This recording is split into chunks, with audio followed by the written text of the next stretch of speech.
J'ai toujours voulu dessiner une carte de fantasy, mais je me suis toujours senti assez nul en dessin. Même si je m'intéresse au digital painting, je sais que c'est des années et des années d'études qui m'attendent derrière avant d'arriver à produire quelque chose de potable. Puis j'ai fait cette vidéo DigiTips sur les cartes de fantasy et ça m'a convaincu de me lancer. Rien ne m'empêche à l'heure actuelle de prendre simplement une feuille de papier et un crayon et de commencer un premier croquis.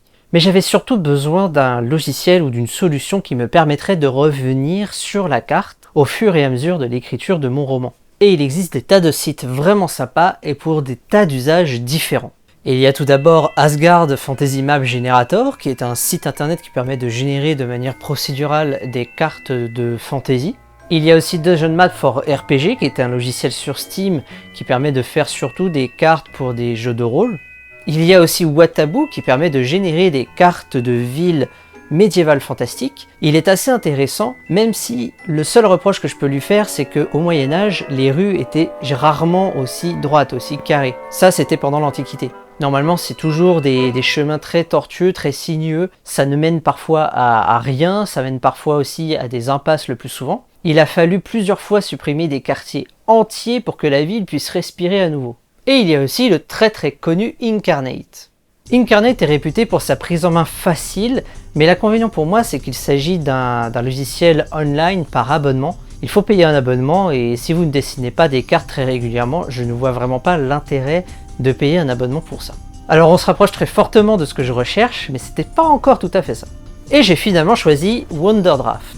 Alors Wonderdraft, qu'est-ce que c'est? C'est un peu tout comme Watabu, sauf que ici vous allez simplement télécharger un logiciel et vous n'allez le payer qu'une seule fois. C'est-à-dire qu'après, toutes les mises à jour sont gratuites. Le désavantage de cette solution, c'est que puisqu'il s'agit d'un logiciel à installer sur votre ordinateur, il va quand même falloir compter sur un ordinateur assez puissant si vous voulez créer des cartes réellement détaillées ou alors créer des cartes qui ont une résolution en HD ou en 4K. L'objectif de cette vidéo tuto, c'est d'apprendre à utiliser les outils et le logiciel Wonderdraft pour créer une carte de fantasy. On ne va pas être trop ambitieux en dessinant tout de suite une carte du monde, surtout que j'ai pas l'imagination pour ça. On va se contenter d'un zoom sur une région très précise. Nous allons donc poser les contours de la carte ensemble, déterminer les reliefs de la carte, mais aussi les noms de villes et pourquoi pas les noms de fleuves ou les noms des océans. Nous allons maintenant commencer la création ou du moins la découverte du logiciel Wonderdraft. Alors vous faites une nouvelle carte, vous cliquez sur New et là en fait vous arrivez sur la création d'une nouvelle map. Alors 1080 par 1080 px, donc pixels, c'est, je crois que c'est la taille des images pour Instagram. Landscape ou portrait, donc on va mettre un landscape, normalement, bon c'est un format carré alors finalement ça change rien. Et le thème, alors c'est dommage on ne peut pas prévisualiser le thème, mais de toute façon on va pouvoir le changer juste après s'il ne nous convient pas. Par défaut je mets Worn, puisque c'est celui de la carte des comptes de clés derrière, on fait OK. Donc nous voici avec notre carte au format carré, 1080 par 1080. Le premier onglet qui s'ouvre, c'est l'onglet Land. Et nous allons nous aider d'un outil très sympathique qui s'appelle Landmass Wizard, qui nous permet tout simplement de générer des continents de manière aléatoire. On va générer, et voici un petit peu le résultat d'une génération de cartes par Wonderdraft. Alors j'aime assez cliquer plusieurs fois sur générer, puisque quand je suis en manque d'inspiration, par exemple, ça m'aide à mieux visualiser sur quel type de terrain je pourrais me trouver. On va changer un petit peu les paramètres. Pourquoi pas partir de cette base-là. Vous avez à gauche tous les outils de l'onglet Land, qui va en fait simplement vous permettre de rajouter de la terre, d'en enlever, de surélever le relief à partir de l'océan, qui va vous permettre en fait de créer ces jolis contours que vous voyez ici qui sont irréguliers. On peut baisser la rugosité du pinceau pour que les contours soient moins abrupts. Vous pouvez faire l'inverse à partir de la terre, voilà, pour créer un espace ici. Et l'outil pinceau, l'outil brush, ça va être simplement pour colorier la masse de terre. Pour donner vraiment l'impression, l'illusion que notre petite île est très verdoyante. Nous allons passer à l'onglet qui est juste au-dessus, Water, qui va en fait tout simplement vous permettre de gérer tout ce qui est eau. Donc comme pour l'onglet Land, on a un onglet de randomisation en fait du rendu de l'océan en arrière-plan. Je trouve celui-ci plutôt joli. L'onglet des rivières, on va l'utiliser plus tard. L'onglet pour générer un lac de manière aléatoire. L'onglet pour générer la rivière ou un lac de manière manuelle. Donc pour augmenter ou diminuer la taille du pinceau, il suffit simplement de scroller un petit peu avec la molette de la souris, ou alors de cliquer ici, Brush Size, d'augmenter et de diminuer. Et voici des lacs. On a l'outil gomme pour effacer, et vous remarquerez que ça n'efface pas le reste. Et l'outil pinceau, donc comme pour l'onglet Lens, c'est ici pour donner de la couleur à votre eau. Si vous voulez réellement modifier la couleur que vous voyez ici, il suffit en fait de cliquer sur cet onglet des petites étoiles, Fresh Watercolor, et ici vous modifiez. Fresh Water Outline Color, en fait, c'est toute la bande jaune autour du lac, que nous allons également modifier un petit peu plus bleu. Et à partir de maintenant, chaque fois que nous utiliserons le pinceau, l'eau aura cette couleur. Et enfin, comme dernier outil, vous avez le compas de navigation qui va simplement vous indiquer sur la carte où est le nord, le sud, l'est, l'ouest. Et justement, nous allons passer à l'onglet Symboles. Cet onglet va nous permettre de poser sur la carte tous les assets du logiciel, c'est-à-dire les forêts, les montagnes, les collines, mais aussi les différentes villes. C'est dans le premier outil, qui ressemble à un petit château fort, où se regrouper tous les assets, même ceux que vous créez vous-même. Mais nous ne verrons pas dans cette vidéo comment créer un asset. À vrai dire, j'ai moi-même pas encore trouvé la solution. Nous allons tout d'abord passer au plus utile, c'est-à-dire trouver les points d'intérêt et les placer sur la carte à différents endroits stratégiques. Alors ici, nous allons le faire de manière aléatoire. Par exemple, on peut dire qu'il y aura une grande ville ici et une grande ville, pas ici, mais plutôt ici, et une grande ville ici, et d'autres petites villes, et pourquoi pas ici. Après avoir placé les différents points d'intérêt, nous pouvons également disposer des assets de villes pour représenter si c'est soit un château fort, soit une petite habitation, soit une petite bourgade. Ensuite, on va mettre un petit peu le relief à cette petite île. Donc là, j'ai simplement sélectionné l'asset montagne. Il y en a des différents. Et en fait, ce qui est génial avec ce type de pinceau, c'est que ici, vous pouvez choisir la taille donc, du symbole, le nombre de fois où le symbole va se placer. Donc là, il va se placer énormément de fois, alors que si je le réduis, il va se placer très rarement. Et la densité, c'est-à-dire savoir si le placement de l'asset va être regroupé ou élargi. Très très dense. Et ici, très espacé.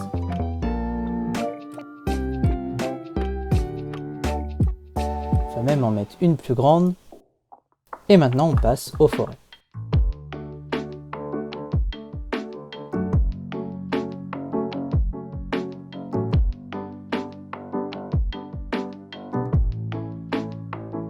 Voilà, maintenant nous avons terminé à mon avis de placer tout ce qui est asset, donc les montagnes, mais aussi les différentes forêts ou bois qui pourrait y avoir sur notre petite île. On va tâcher d'y mettre maintenant un petit peu de couleur.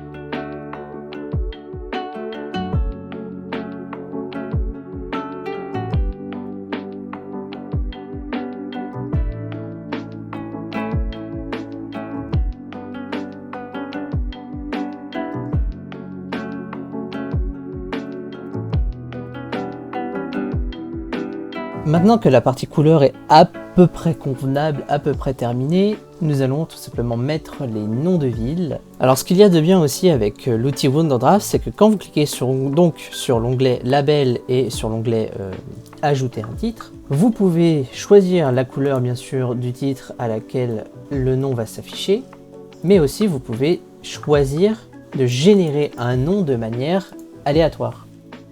Et vous pouvez aussi décider d'arrondir la courbure en fait du texte.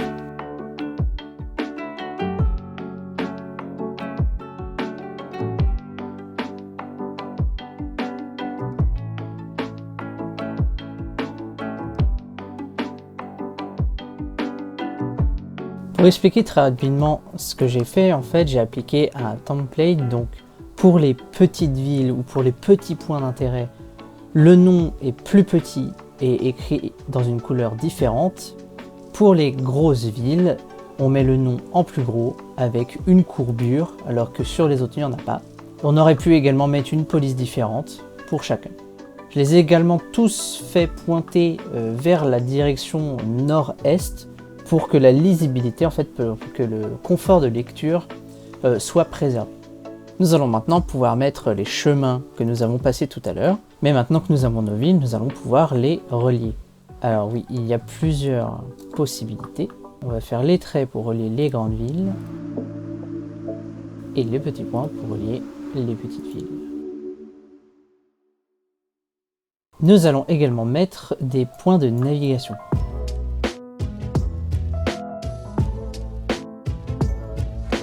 Je viens également de rajouter donc un petit point d'indication pour indiquer tout simplement qu'ici il y aurait un port qui permettrait de joindre les différents points importants de l'île. Je viens également d'ajouter une boussole indicative et on va pouvoir aussi rajouter quelques petits détails pour personnaliser carte.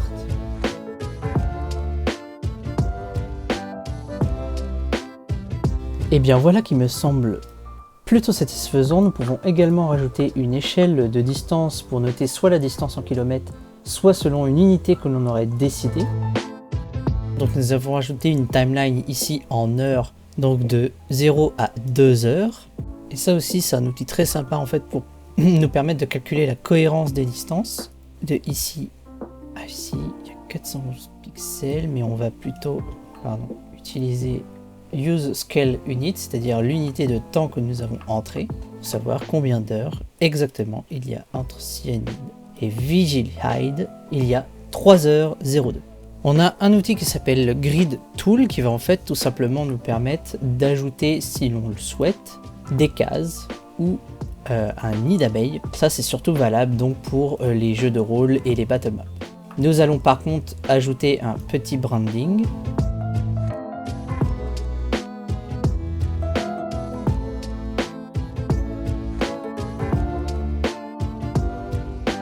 Maintenant que la carte est terminée, vous pouvez tout simplement cliquer sur Save, l'enregistrer sous un autre nom, enregistrer et la carte est à vous maintenant.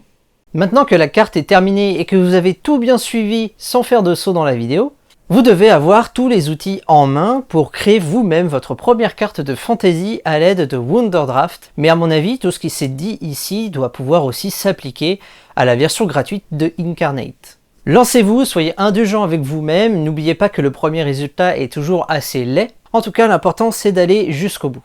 D'ailleurs, j'en profite pour vous préciser que vous avez tout à fait le droit de créer des cartes simplement pour le plaisir de créer des cartes, comme ici. Il faut simplement garder à l'esprit que quand vous le faites, la finalité et l'objectif ne sont pas les mêmes. Nous pourrions très bien nous amuser à un petit jeu et essayer de développer un court background autour de cette carte. Alors essayons. La verdoyante Weltevale est une île paradisiaque, difficile d'accès à cause des nombreuses créatures qui rôdent autour de l'île.